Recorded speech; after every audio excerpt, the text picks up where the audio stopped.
Pieces of Hate, Episode 3, A Marathon of Bullshit in Boston with Paul Elam and Tom Golden. Let's see what they're up to. Good morning, good afternoon, good evening, wherever you are in the world. I'm Paul Elam with A Voice for Men, and I am with the one and only Tom Golden, therapist from menaregood.com. Hey, Tom, what's up, man? Hey, Paul, everything is up. It's good to see you. Good to be seen. And I'm especially excited to be here because I'm a little bit exhausted. You know, I won the Boston Marathon. You won it? Yes, I won it in my mind. All right, that's good, Paul. Well, I took a look at the rules, and maybe you can help everybody understand that. But, you know, we did seem to have, there's something going on with the rules. Yeah. But anyway, it led me to believe that I could sit there in my living room and pretend in my head that I ran and won that marathon, and that's legit. Well, yeah. Why wouldn't it be? Well, you know, if somebody can run a slower time than the fastest time and still be called the winner, which is what happened in the Boston Marathon this time, why can't I just declare myself the winner? I mean, if we're going to be that willy-nilly about who won, why don't you explain this? You were the one, I remember you brought this up on Twitter, and I wish I could explain it. I'm still scratching my head. Well, it's the way they work marathons now. You know, they give women a head start, and they gave the elite women a head start of about 28 minutes, I think, something like that, which translates to about 5 miles. So about 20%. That's I think it's 18%, but I mean, it's well, who am I to quibble over 2%? But it's an 18% handicap for women. It's a pretty big lead. And then they still stand up there and call them winners with a straight face? It is mind-blowing, isn't it? Because when you look at what happened, the female winner who was declared the winner, I mean, that's the newspapers that I've read basically say, winner of Boston Marathon, first woman in 30 years, blah, blah, blah, blah, right? I mean, they literally say she is the winner of the Boston Marathon. But wait a minute, she came in 143rd. 143rd? 143rd. There were 142 men ahead of her. And you know, it just made me wonder, what does the guy right in front of her think? The guy that beat her by 20 seconds, that was 142nd, he didn't get jack diddly from the jackpot, right? He got 0. But she got $150,000. Oh, man. For coming in 143rd. Winning. That's a win, right? That is definitely a win. I told you I could win that son of a bitch sitting in my living room. I was wondering about how you could do it so I could win a little bit of that prize money myself. And, you know, this is not anything particularly new. I mean, I think you're probably aware. I just did a video on women in competitive sports. Oh, really? I use that term loosely. No, but it was about the feminists in Poland and having the physical capacity to move a refrigerator. And because yes, I did see that one. That saying in Poland that feminism ends when the refrigerator needs to be moved to the 4th floor, which I think is a pretty damn good expression, sort of like no atheists in foxholes, that sort of thing. It's kind of funny, and there's a ring of truth to it. But when it comes to like women's tennis, which I didn't bring up in my talk on this, at places like Wimbledon, they don't even play the same amount of games that men do, and they get paid the same money. I know, it's crazy, isn't it? That's equality, Tom. I know. Do less, get paid more. 10 is equal to 1. Come in 143rd, you win. That's it. And, you know, I can hear people saying now, well, she's in her own division. You know, she's in her own division, and therefore she should get prize money for her own division rather than for the first division. And I can see that to a degree.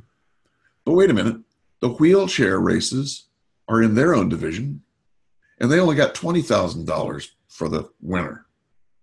So what strikes me is $150,000 for the real winner then less for the female winner, less for the wheelchair, et cetera, et cetera. That seems like a fair way to do it, right? Oh, less for people who what? Didn't win. That's correct. Less for 143rd is a winner. And look, I think it makes sense. We should have different divisions because women, frankly, can't compete with men at anything. Correct. At anything. Well, long distance swimming, I think. Oh, do they? Yeah, I think they do pretty well in long distance swimming because of physical reasons. Okay, and men do well at other things because of physical reasons. Exactly. And that's perfectly fine. This flies in the face of feminism, which says that it's all about socialization. Everything is based on how we're socialized. Bullshit. That's not correct at all. Little boys, oh my gosh, did you know that between the years 10 and 16 for a boy, he quadruples his upper body strength? Quadruples. And between the years of 10 and 16, he triples his lower body strength. It's amazing, what happens to boys. And this does not happen to girls. No, no, no, no, no. I mean, it's all based on physical differences. The whole thing with throwing, throwing faster and throwing more accurately is what? It's based on the ulna and the radius. Right. The two bones in the forearm are longer in males than they are in females, and enables them to throw more accurately, to throw faster. Not to mention all that upper body strength that is. You tie in the upper body strength. It isn't just a little bit of upper body strength. Right. It is a massive difference. Yes. In upper body strength. It's almost like a different species. And then, the muscle mass difference. There's a lot more muscle mass in men than women. And gosh, it just makes me think about the transgender stuff with sports. That's going to be interesting, isn't it? It's already interesting because the trans women are coming into women's sports, beating the living shit out of them at everything. Why? Because they're men. Yes. And I get the complaint. I don't think that's a fair competition. I agree. And I get the separated divisions, and I'm all for the woman's winner getting a nifty little prize for winning. But we got the goddamn media out there proclaiming her as the winner, like she won the whole thing, and she was 143rd in the race. I mean, how detached from reality do you have to be to do that? And the other question is, how strong is the modern drive to infantilize women? Interesting. And treat them as incompetents who need to be allowed to win the chess game. Or treat them like children. Yeah. You let children win. You let children win sometimes, and that's a good thing. Because it boosts their confidence if you let them. Yes. And it's almost like that now. It's just sort of odd. But it is. It's not even almost like that. It is that. It is that exactly. We are treating women like they're fucking toddlers. Yeah. And like, here, you threw the ball really far. We're going to give you a soda pop. Oh, God. That's what the winner of the Boston Marathon should have gotten, was a soda pop, not $150,000. $150,000. I think about those male runners too. Those guys, they train year round. These are pros, and they need money to train. They need that prize money. And damn it, if they came in 20th or 25th, it'd be nice to be able to give them more so they could train more. I mean, I guess you could say the same thing about the women, but and you could, and again, that's fair. I just don't have any problem with allowing women in, giving them their own divisions, let them earn their own divisions. But this dance of lies that we're doing is just incredible. And now we got women across the country fist pumping. Yeah, female. It's like, sort of like a Rocky movie where, if that were a fight in real life, Rocky would have got his ass stomped. I mean, those guys these were fighting were 3 times his size, and he couldn't have handled that in real life. Yes. But that's what we're doing. We're making a Rocky movie for women where they all get to be Rocky and dance around. Feeling That's true. now. There's an element of truth in that. So, why are we doing this, you think? Gynocentrism. Oh, but I keep hearing that ain't a real thing, Tom. I know that word just keeps cropping up. The if you look at this image of the different media outlets and how they have struck the this Boston Marathon, you can see almost all of them look at how it is. She's the winner.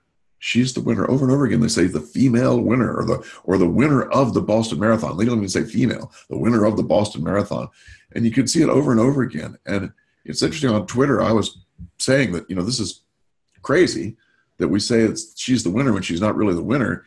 And people were really getting upset, when I'd say that. It's like, what do you mean? She won the race. No, she didn't. She came in 143rd. And it's like, it doesn't compute. But the media is filling us with this kind of idea.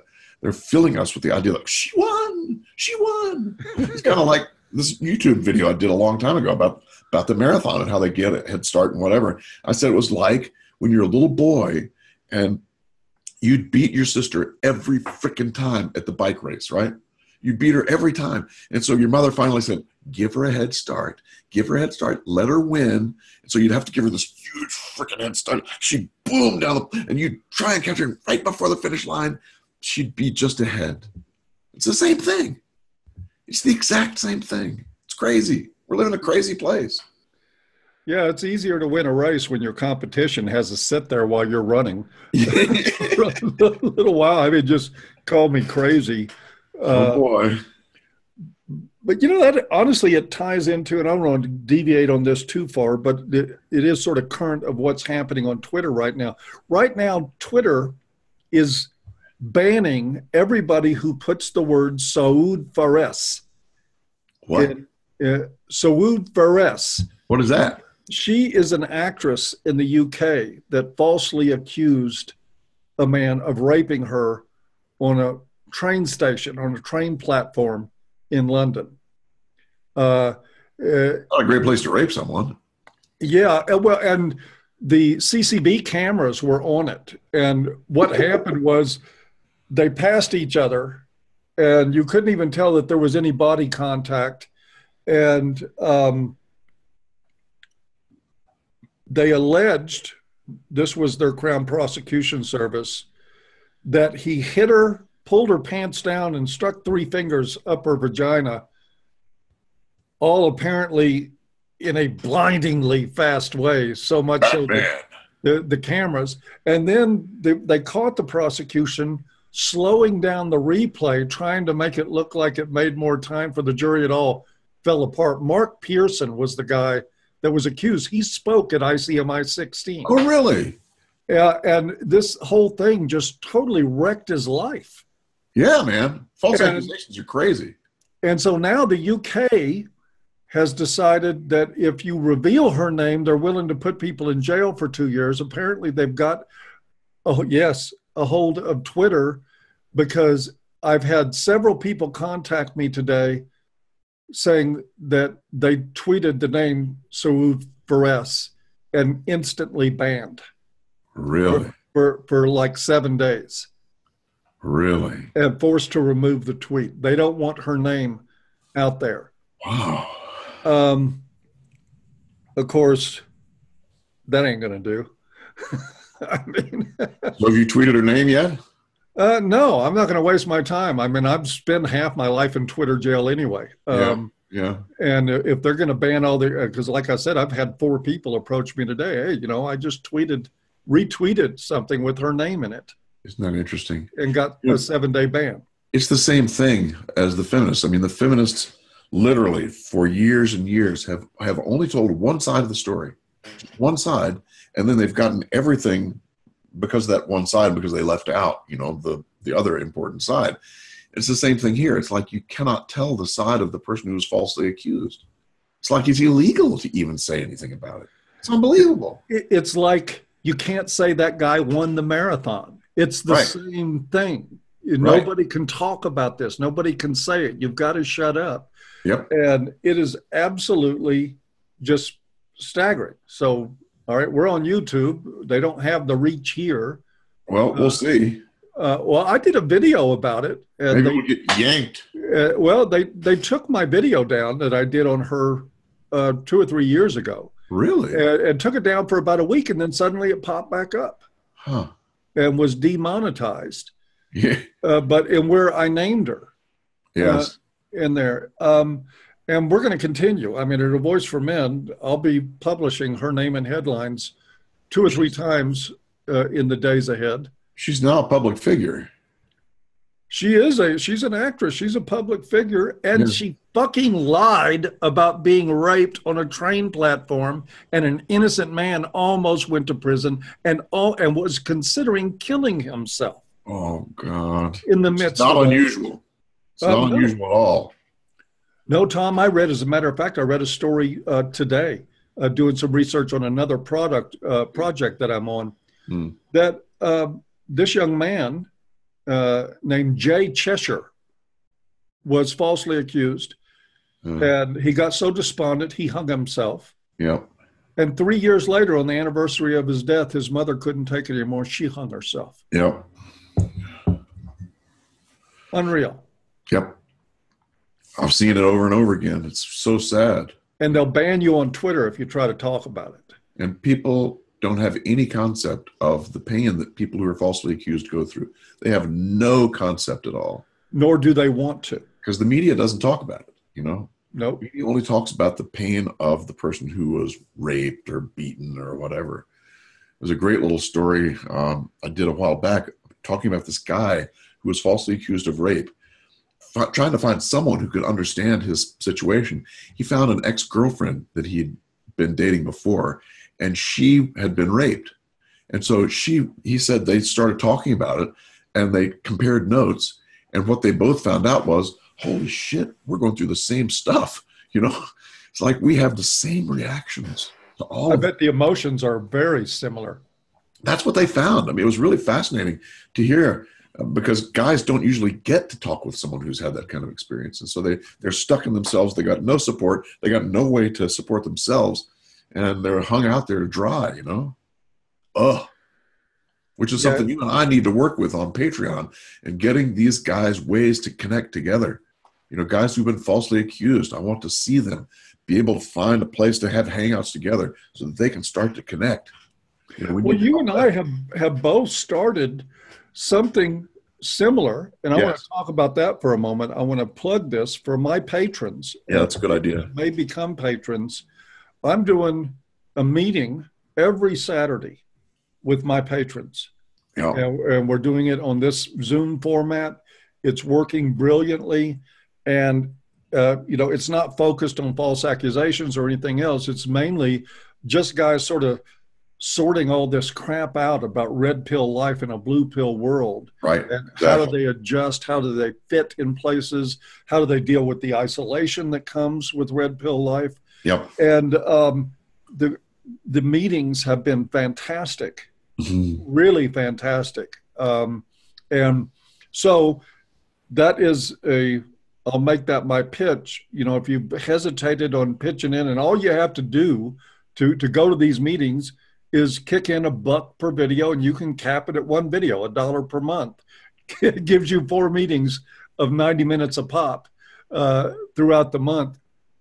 I think it's a good deal, and the guys in there are really responding to it. Oh, and they are men only. Yes. Yes, and I'm doing something similar on my Patreon site, you know, having hangouts with people.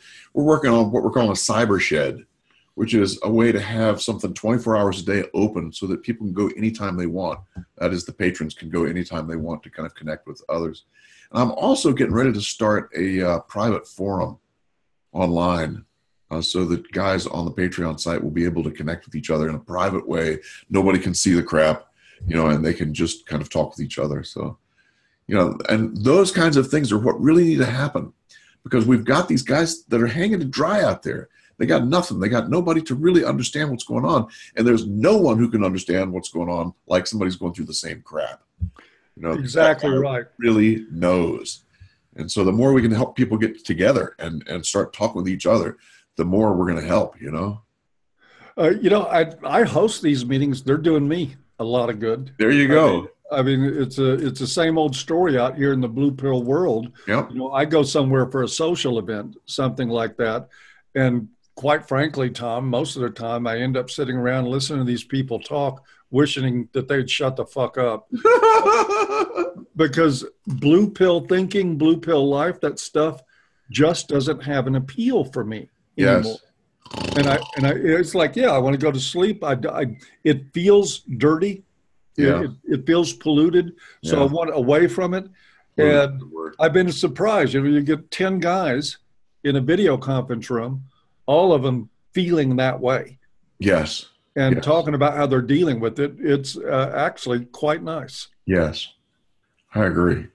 And I think it's the only real solution we have. Tom and I, we've just been talking about the gynocentrism of the Boston Marathon, 143rd, for fuck's sake, winning the thing, and the way that people like Suad Perez ruin somebody's life, and then the world will come to their rescue. Yeah. None of us talk about it.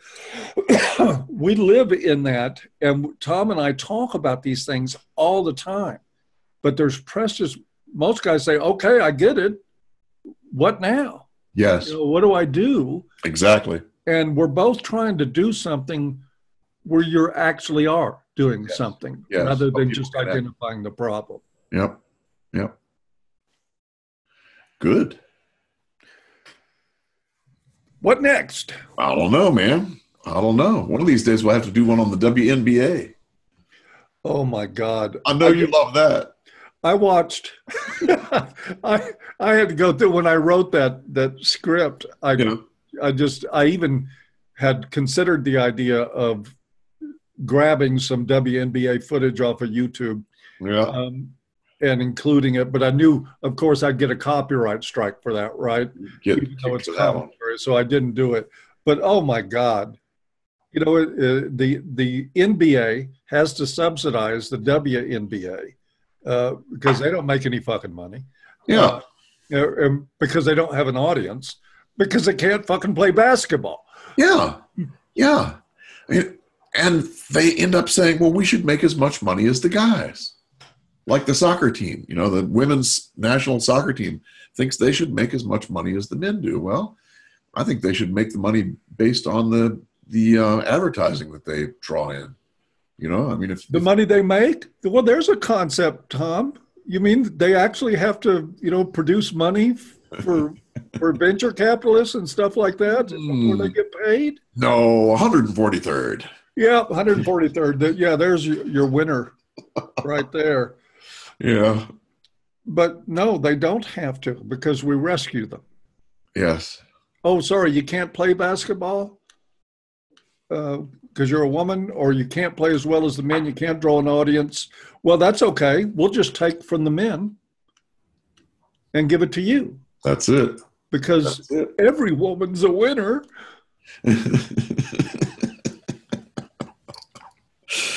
Yeah, and so it goes. It's really, women do not have the bodies to play sports like men do. They simply don't have the physical capacity to do it. And so, of course, people aren't going to be as interested in watching the WNBA or in watching women's soccer, or, because the men jump higher, they run faster, they're stronger, they're leaner, and geez, I'll flip every EST you can think of, And that's why we like sports. Managed to top 50 points a game as a team. Not so much for the WNBA. Uh-oh. They're low scoring. Little strugglers. Tons of missed layups, that sort of thing. And it's sad. It's really sad. And again, if they enjoy playing, you know what men do that don't have a professional outlet for sports? They do pickup games. Yeah. And they do it because they love the game. And they're not expecting any money. They know that you got to be a pro to make the money, that you got to draw a big crowd of people willing to pay big bucks to watch. Yes. And so they don't complain about it. But women are like, well, what about us? What about us? We play too. I made a basket. Oh, God. And it's not, I'll be fair, it's not all women that do this. But anytime you put that kind of temptation, when they know, it's sort of like what happened with the NFL and how pussified it's become.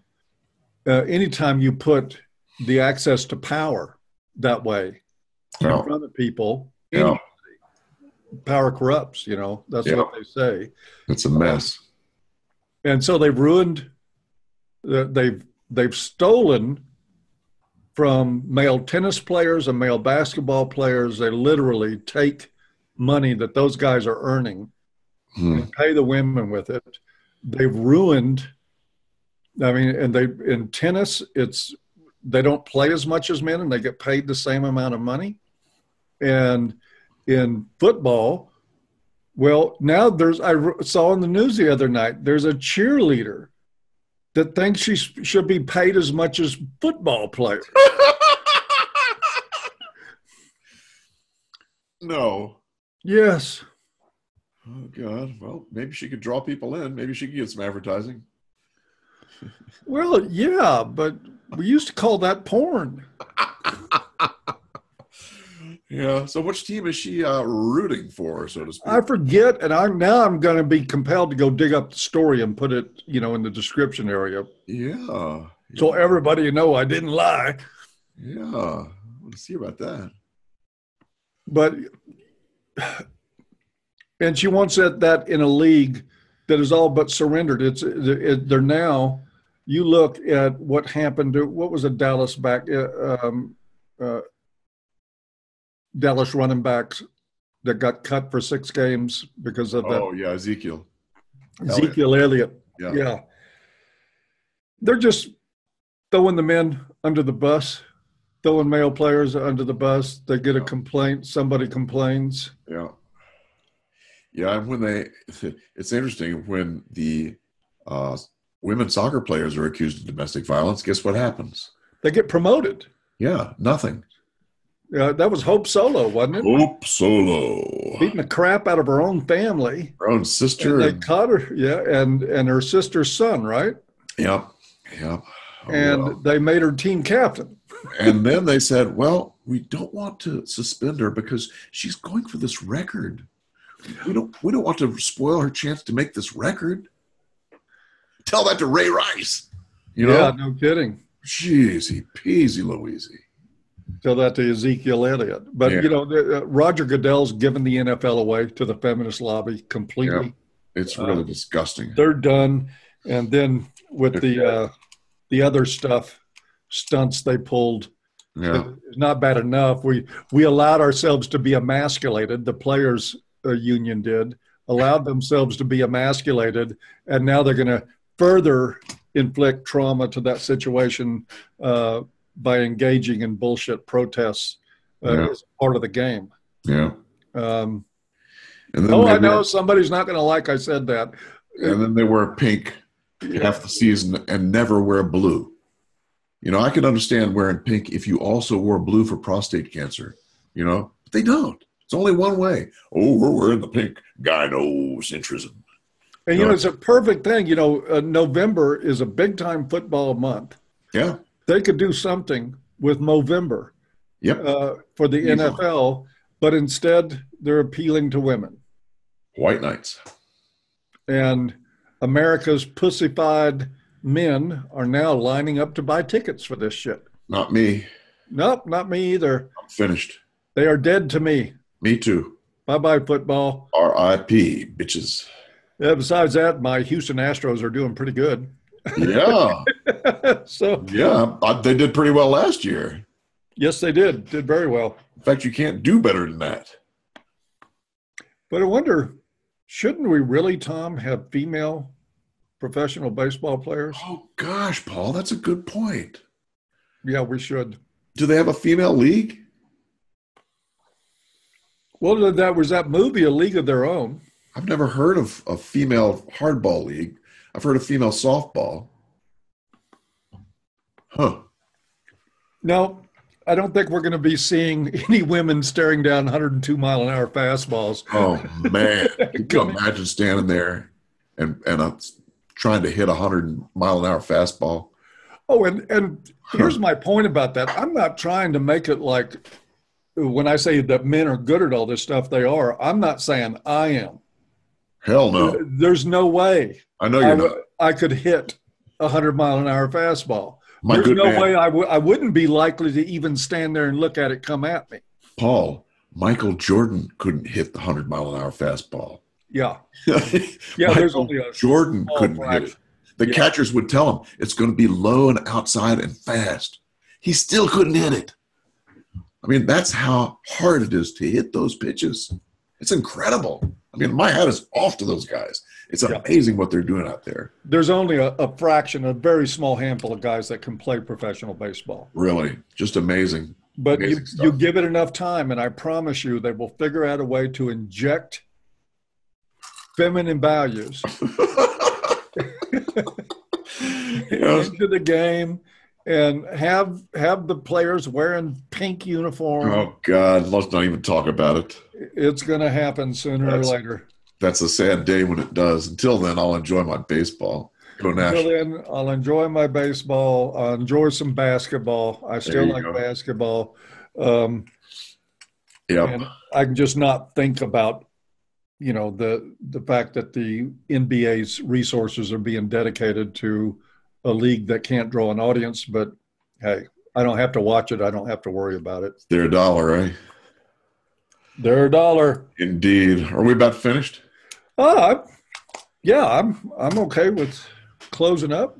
Do want to, if we're going to close, I want to remind everybody, if you're watching this on my channel or on my Patreon, you will see a link below for the ICMI 18, the International Conference on Men's Issue, this July in London, England. I know it's supposed to be London, the UK, but I'm a rebellious bastard. I'm still going to call it England. And you can still get tickets for it. As I understand from Mike of Justice for Men and Boys, about 3/4 of the tickets are sold.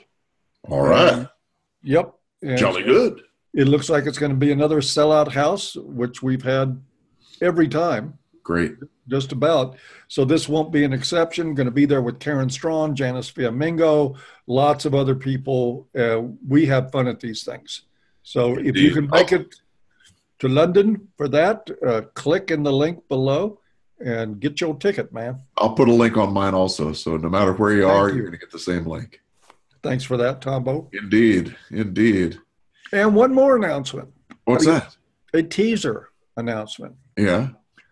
Those long timers that have been out there, following my work, following A Voice for Men, this whole men's movement thing for a long time, remember something a little bit akin to the good old days when there was a lot of shit going on.